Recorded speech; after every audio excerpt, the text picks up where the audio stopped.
you give a countdown? It's ready. All right. So first thing in anything, when you are broadcasting to anybody, whether it be sports, news, anything, you have to assume the audience knows nothing. Okay, that's the first and foremost. So a lot of times you see, if you watch TV, you watch sports, you'll hear two people. You'll hear the color and you'll hear the play-by-play. The play-by-play is, their sole job is to explain what's going on the field. The second person, the color guy, is to fill in the blanks. Okay, so it's really important that you have a good relationship with your partner when in broadcasting. All right, even with your producer back at the studio, or if they're at the ball field or wherever they are, you're always going to be hearing something here and talking at the same time. So timing is in essence. You have to be real careful of understanding what's going on. You don't want to say something that isn't true. Okay, this is the one thing I'll tell you: facts, facts, facts. All right.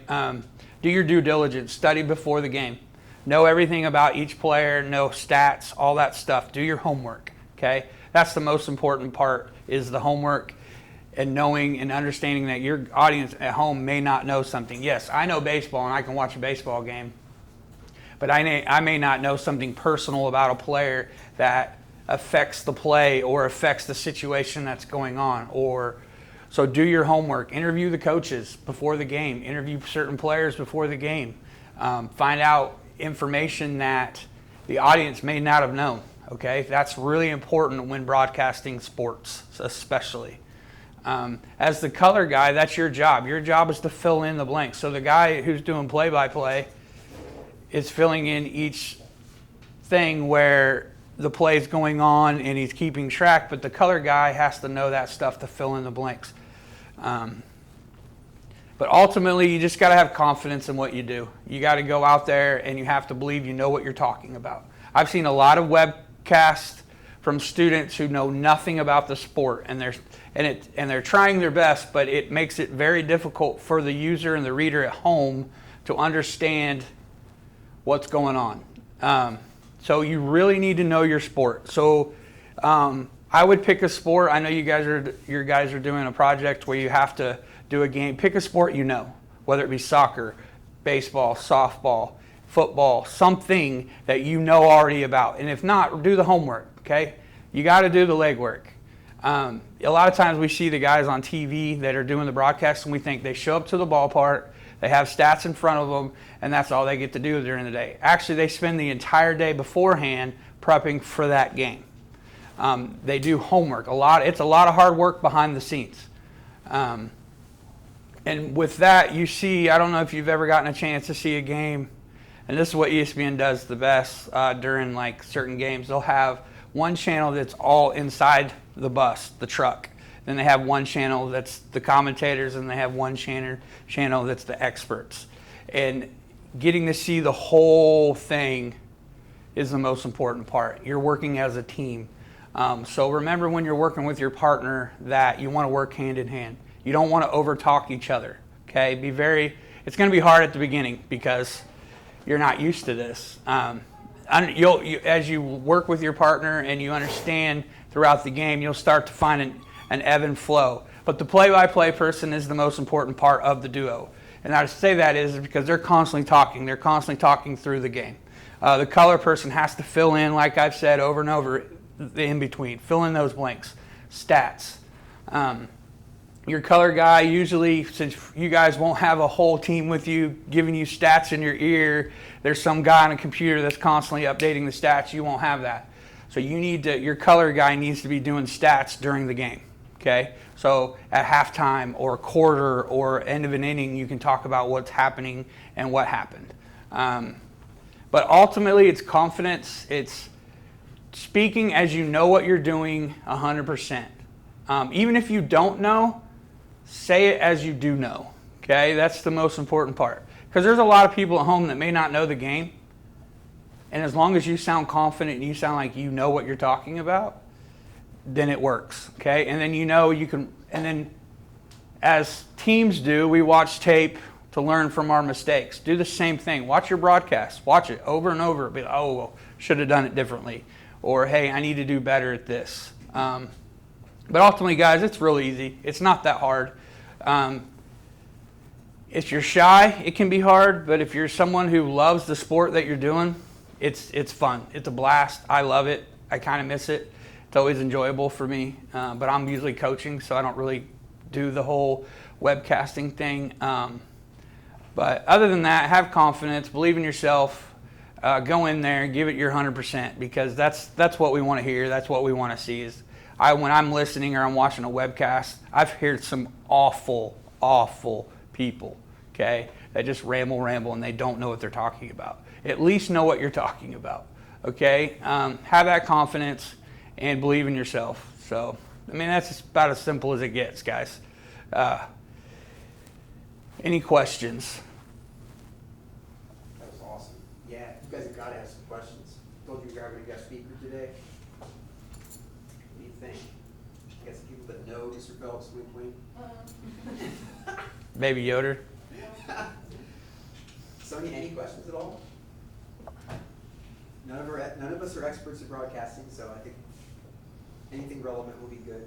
I don't know why it's not me. I mean, Come on now. Because you're a good student, too.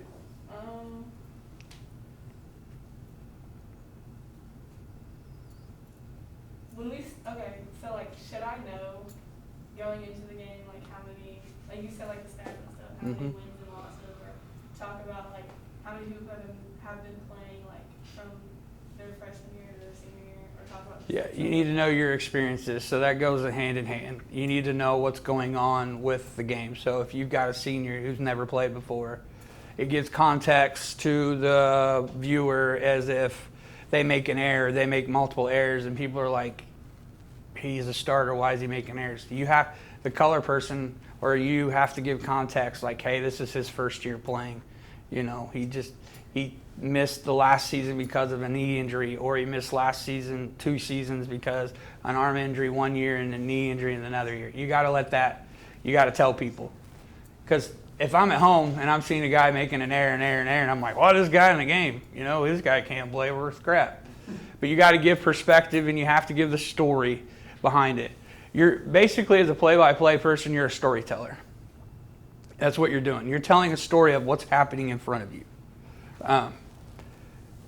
And a lot of times the viewer doesn't know the story. They understand the X's and O's. I know you get 3 outs. You get 3 outs per inning. Pitcher pitches the ball, but they don't know the story behind the game itself or the situation. You may have a manager who likes to do it. His style is small ball, where you have another manager that's different. So you need to know that kind of stuff. That's really important, because that helps the viewer understand, hey, okay, this is what I'm going to be going into. This is a possibility. You're foreshadowing until the end of the game that this might happen. So instead of me going, this game's boring, I'm going to change it to another channel. Well, I know because you told me in the second inning, the last 4 games, the team started out in the first 5 innings not very well, but they've come back and won 3 out of the 5 in the last 2 innings. Well, if I'm the viewer and I know that, then I'm going to stay, because I'm going to be like, oh, this could be an ending of a game. But if you don't tell the viewer that, then I'm leaving. I'm leaving after the 5th inning. It's 10-3. It's like, oh, this game's over. But if you would have told me in the second inning or third inning, when it got to 7-2 or 8-1, that they've come back in their last 3 games and won in the 9th inning, I'd be like, all right, I'm going to see if they can do it again. That gives me buy-in, and you want to sell the buy-in. That's the key. Your job is to keep the viewer. I mean, ultimately, that's it. And that's what you're trying to do. You're trying to sell to me why I want to stay all 9 innings, even if the game at the beginning is terrible. Good question. Yep. What should the interviewers ask the coaches or the players? So that is always a hot topic, because as coaches, depending on the game situation, we hate dumb questions. And this is and dumb questions, and what I mean by that is I just lost in the 9th inning. I had a 5-run lead, and my team blew the game because we made stupid errors. And you come right after the game, and you're like, Coach, you had the lead. You gave up 5 runs after the end. How does that make you feel? Well, what do you think that makes me feel? Right? Like that, like, you know, you're about to get a problem, depending on the demeanor of a coach.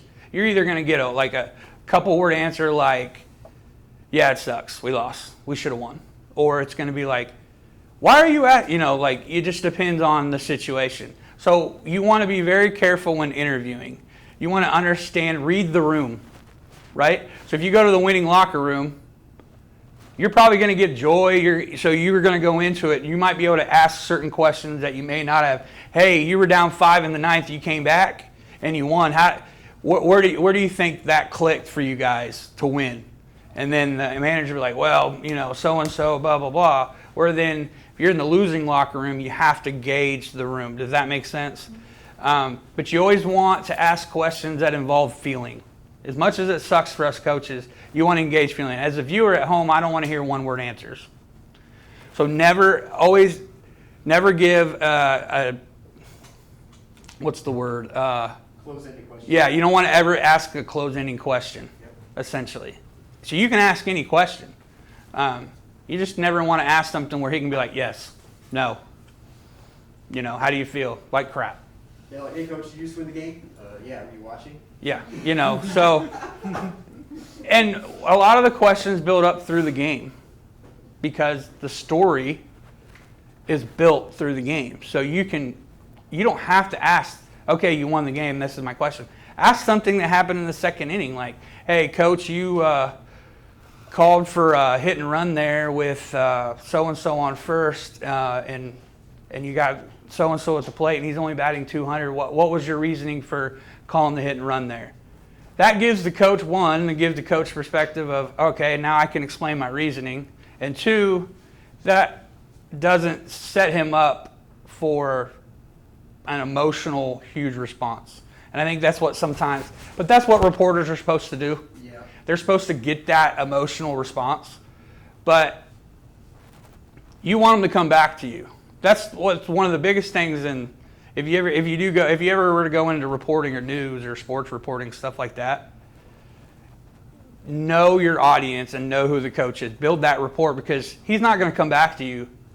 Like there's certain people like I wouldn't answer, right? Like if I knew they're just going to try to piss me off, I'd be like, be like Joe from the Sun-Times. I'd be like, hey, Joe, no, and then move on to the next person because I know he's going to ask me something I don't want to hear. So anytime you ask a question, pull something from the story of the game that could possibly, so that hit and run, if say it was in the 8th inning, didn't work, and it may have cost the game, right? It was a double play, ended up, or something like that could have caused the game. You're asking, hey, you called this, and this may have caused the game, but you didn't say that out loud. Does that make sense? So follow the story, ask questions about the story. But you can ask the normal questions like, hey, you've won the last 4 out of 5 in the 9th inning. What do you think? What do you think the reasons for your slow start is? And that gives a good question to the coach of like, I don't know, or we just seem to struggle. We're not really getting the bats going. We read the pitcher a couple times, and then we really get going. It gives the coach a way out, right? And it gives you a good something to write about. Because if you want to write or comment on something of, yeah, coach was mad, they lost, they blew the game, there's not really much of a story there. So, good question. That's one of the hardest things to do is the interview piece because you're dealing with emotion. And we're humans, right? Like, you're mad about something, you don't want to talk. Yeah. Like, I got a girl who just struck out, and I want to talk to her about the strikeout. A lot of times she's all, because I struck out, but that's life. But yeah, that's the toughest part is the whole human nature. Great question, because to me that's the toughest piece out of all of it. It's the interview piece because you have to find what is important to them to talk about. So, Coach Phelps, we have a situation in which we're going to have one camera and we might only have a minimum of one commentator. Yep. Obviously, what is going to be more important, the color or the play-by-play? Well, if you're by yourself, I think it's easier by yourself because you can do both. Mm-hmm. You're going to have to. So the one thing about being by yourself is you're going to have to do your homework, a big homework before. Okay, you have to be one of those people who are very. If you're a person who's flustered as it goes and goes and goes, it's going to be hard for you to do. It just is because you got to keep track of Stats, you got to keep track of that stuff, and then you're trying to give the viewer at home what's going on. So what I would recommend is do your homework first, so you have some fluff in between, like when the innings are warming up, if you're doing a baseball game, have something to talk about. You don't want dead air. That's the worst thing ever, is dead air. Okay? But you don't want to ramble either. So do your homework before. Find out statistics. Find out some stories that you may know. Maybe you interviewed the coach before the game, and it's a dead period right now. There's something's going on. It's slow. Be like, hey, I spoke to Coach so-and-so before the game. I asked him about why their late start in games the last 5 out of 6 games, and he told me this, and this, and then you can connect that to this game. Say this game they jumped on him early. It'd be like he was saying, and then do that. So but being by yourself, I would say play-by-play obviously is the more important, just because you got to tell everybody at home what they're doing, right? And then you got to fill in that story as you go. So I would, it just depends on how good you are at being able to do both. But it takes practice. I would recommend before you actually do a live take, I would practice it. You can even script it out in a little bit of way in an outline. You don't have to script out each thing. But first inning, so I use softball and baseball because obviously I coach softball. But you can script it out. All right, first inning, I'm going to talk about this. I'm going to talk about my interview with the coach. So after the away team gets done and they're taking infield while the other team's getting ready to bat, be like real fast. All right, that you're going to talk about your interview with the coach. Done. Mark it off. Second inning, I want to talk about. Then you can put like in the 5th inning, be like, hey, I'm talking about, let's talk about the first 3 innings. How the game's gone in the first 3 innings. How is it affected? So have an outline of what you want to do. If it's soccer doesn't slow down. Okay, it's 45 minutes straight. So it's a little different. If you ever listen to commentators talk about in soccer, they're more color than they are play-by-play, because soccer is a continuous sport, right? Obviously, you still talk about the game and what's going on. Like set pieces. That's your chance to really break down the game, is in set pieces. Stuff like that. If there's a foul or something like that, you can break it down. Baseball is really easy because it's cut and dry. It's just, football, kind of the same thing. Changing offense, defense, that whole thing. So you just have to know your sport and how, if it's continuous or if you have chances, lulls to be in there. Soccer, in a way, is cool because you can just you can go, but I would have a script. I'd have an outline of what you're going to talk about. Even if you know the sport, you need to have an outline.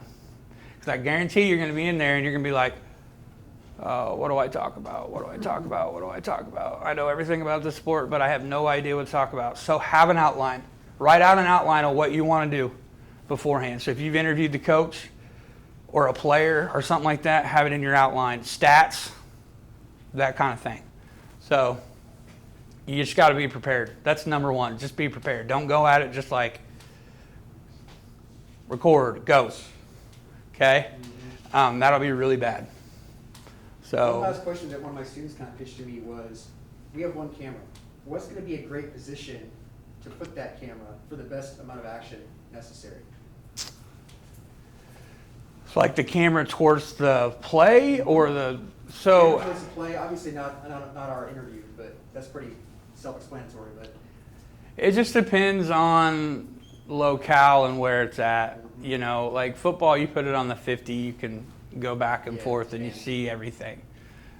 Baseball is really hard right behind home plate because when you get to the outfield, it's hard. So it's just you're going to have to find that sweet spot of, so I'm looking and I can see everything that's going on. You don't want, like, I keep referencing baseball, but you don't want to have baseball where you can't see the left fielder. So if a ball hits the left field, you're like, the ball went up. I have no idea if it was caught, Yep. So you have to find that sweet spot where everything is covered in like a 360 view. Soccer is real easy. It's right down center. Yep. You can go back and forth. or pan out, where you can see the whole field. Basketball's kind of the same thing. So it's just really finding the sweet spot that you can cover the whole thing. Yeah, I would think tennis would also be very easy. In fact, you just boom. Yeah. Right in the middle, center court. Right. Yeah. Tennis, they use a lot of cameras in the corners, so you can see that, that view. But I mean, obviously, you don't have we don't have the 14 cameras that you see at every game, from every angle. But I would find that sweet spot that covers everything. Good stuff. You guys have any more questions for Coach Phelps? Well, sir, thank you so much. It's been an absolute You're welcome. pleasure coming today. Amazing. Guys, big round of applause.